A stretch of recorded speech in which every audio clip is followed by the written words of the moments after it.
Happy Wednesday. Depends on wherever you are in the world.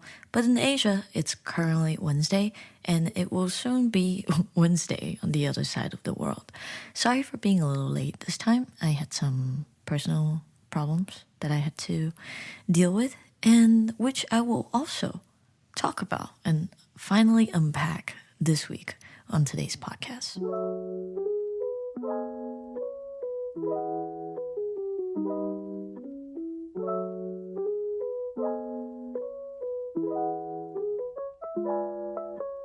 I think by the time we reach our mid-20s, we've probably experienced loss in some way.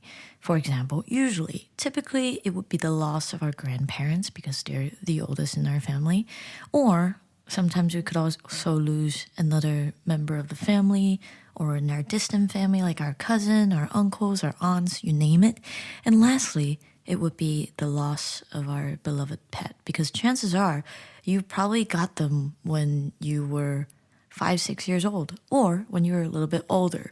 But no matter when you've taken in this pet, unfortunately, pets do not have the amount of lifespan that we have. Because they came in at such an early age of our life, they would be inevitably leaving before us. The reason why I wanted to talk about loss this week is because someone very close to me has recently experienced loss of their beloved family pet. Now, I could understand the amount of pain that they are going through because I too have lost the person who I've named this podcast after. Okay, I shouldn't say person, but my pet, Milk Tea, my cat, whom I adopted for about 2 months before he passed away due to some sort of an illness that was unfortunately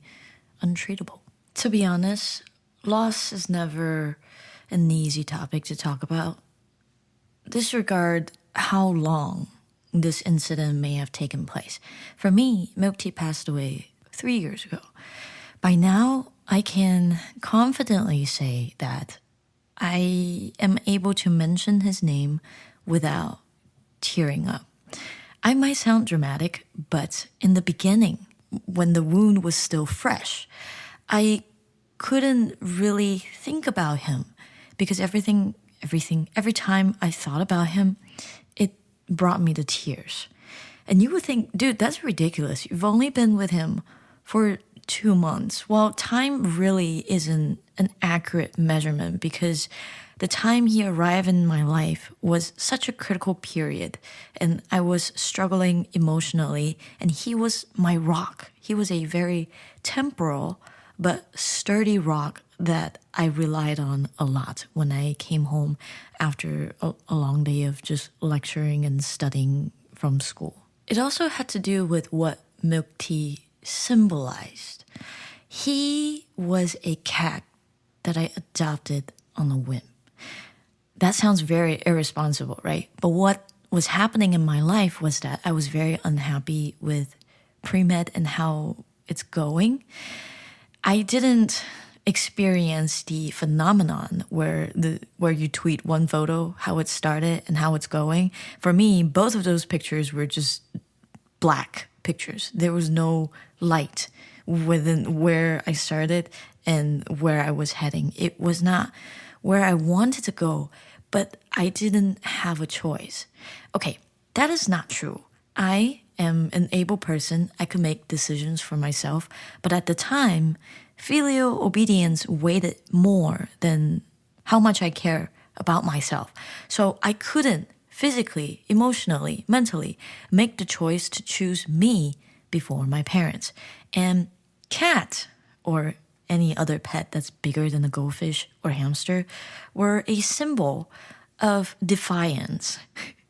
My parents, when they found out that I adopted Milk Tea, were so pissed that my mom was going to kick me out of the family.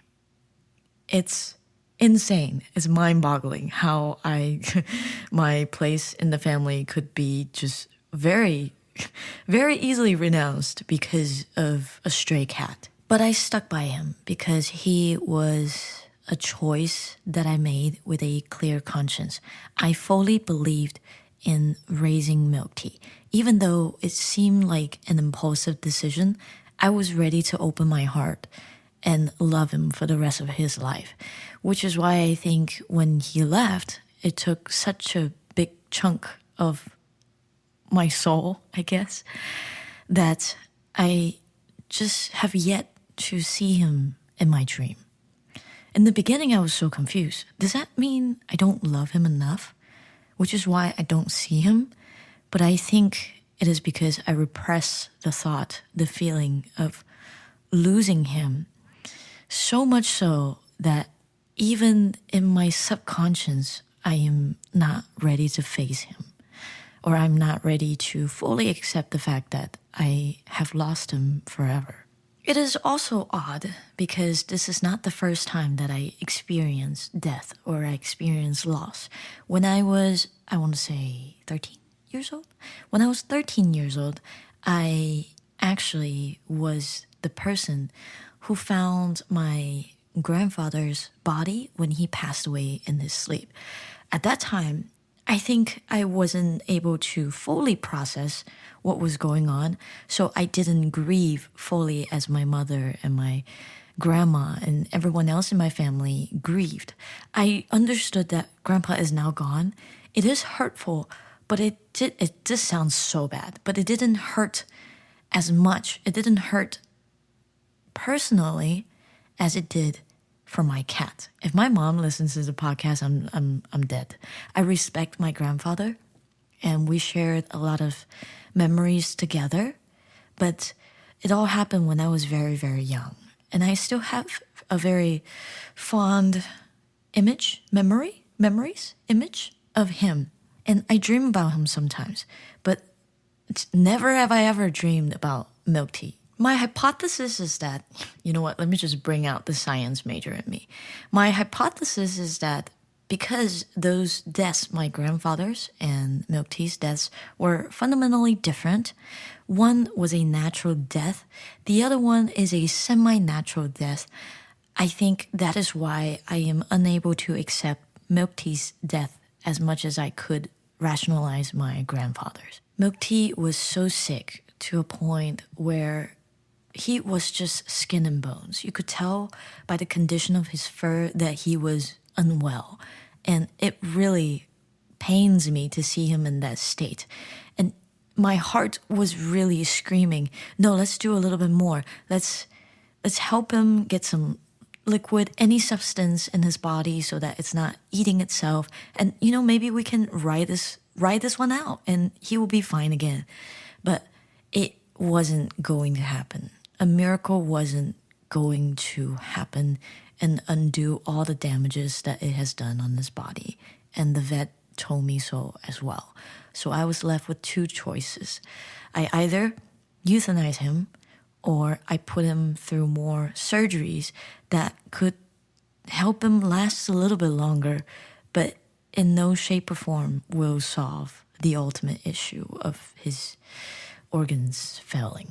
I still remember our last trip to the vet very vividly to this day. I remember calling my dad outside of the hospital because I couldn't bear the weight of my decision. It felt so unfair to me that I had to be the one to decide if someone lives or die. It felt like such a big responsibility, and I wasn't the one to do the job. How should someone ever be given the power to decide if one's life worth more than something else, if their life deserves another chance to continue to live and enjoy and breathe and see and just feel everything that we feel in this world?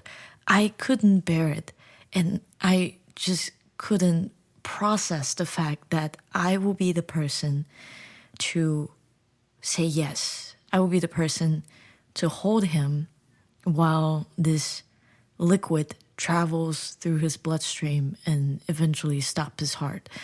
I couldn't do it. And when I think about it to this day, it still makes me feel very helpless.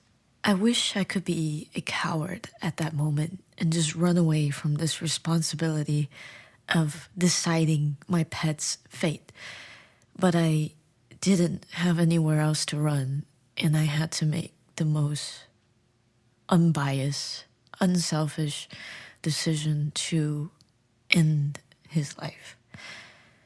You know, I'm pretty sure that somewhere inside me believes that I am a killer, that I have done something unjust, unforgivable, and that is why I'm never able to see milk tea in my subconscious.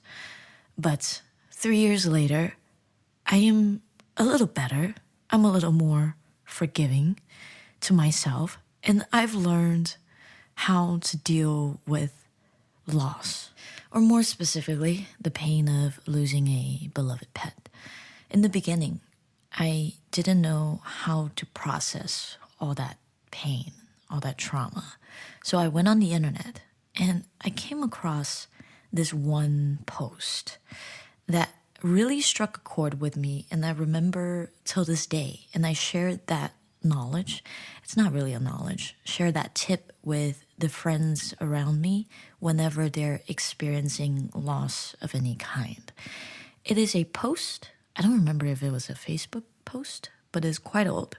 And it was an advice given by an older gentleman, probably in his 60s or 70s. I can't recall his exact words, but I've condensed the concepts into a freaking Advil pill so that I can take it whenever I'm experiencing that throbbing pain again. Or I can pass it along to someone else and give them a little bit of peace of mind when they're stuck in this chaotic stage. So imagine that you just experience a shipwreck. As you are struggling to not get drowned by the crashing waves, you hold on to whatever pieces of the ship that is around you to stay afloat. This is the first stage of grief.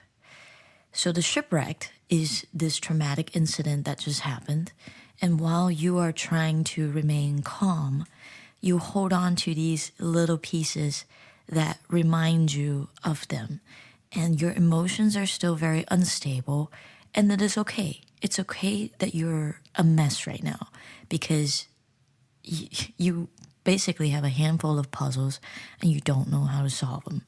It is okay. It is okay to cry. It is okay to be hysterical. It's fine. It's the first stage of the storm. And as all waves do, it will eventually calm down. You eventually get a hang of the pattern. You will be able to stabilize yourself more and more as the next wave arrives. Now you will be able to calculate when the wave is coming and how much it will hurt this time. Eventually, it will hurt less and less, but it doesn't mean that it doesn't hurt. When the wave crashes you, you will still get wet. We will eventually learn how to swim in sorrow, and we will learn how to be better at handling the pain. But pain is good. Feel the pain, because now that they're gone, this pain that it leaves in your heart is the only physical thing, or maybe not the only physical thing, but it's another indication of how much they meant to you. Now, as the waves come and go, you'll know what they are. They're those little triggers that will open the doors, open the Pandora box that we tucked away somewhere deep in our hearts. It'll hurt. Maybe it won't as time progresses, as you forcefully want to forget those memories. But it's nice to revive those memories. I remember when Milk Tea passed, the first thing, the first tiny wave that crashed onto me was his little automatic feeder. I've scheduled it to feed him twice a day, once in the morning, once in the afternoon. And both times I'm usually away from my apartment because I'm in class. So the day after he passed away, I think I skipped my first class because I just didn't have the energy to bring myself up and pretend that everything is fine, that everything was normal. So I was laying in bed, looking at my ceiling, and it was 8 o'clock. And then the automatic feeder started turning, and I could hear it click. And that was when I jokingly started talking to the automatic feeder, and I say, hey, buddy, you don't have to do that anymore because milk tea is not here anymore. And I just remember I broke down after that. It was so painful at the moment.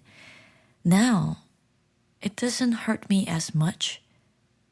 But sometimes when I'm alone by myself and for whatever reason, I think about that one specific scene, it still crushes me. Maybe not as painful as the first time, but it still hurts because it still feels so fresh, so alive. The night when I found out that a person close to me, their pet has passed, I cannot lie, I saw it coming because there were so many telltale signs that I've witnessed from milk tea that was happening to her. Luckily, the only difference was that her passing was mainly due to old age. But each time I've seen her, let's say over video chat, I could tell that her body was deteriorating.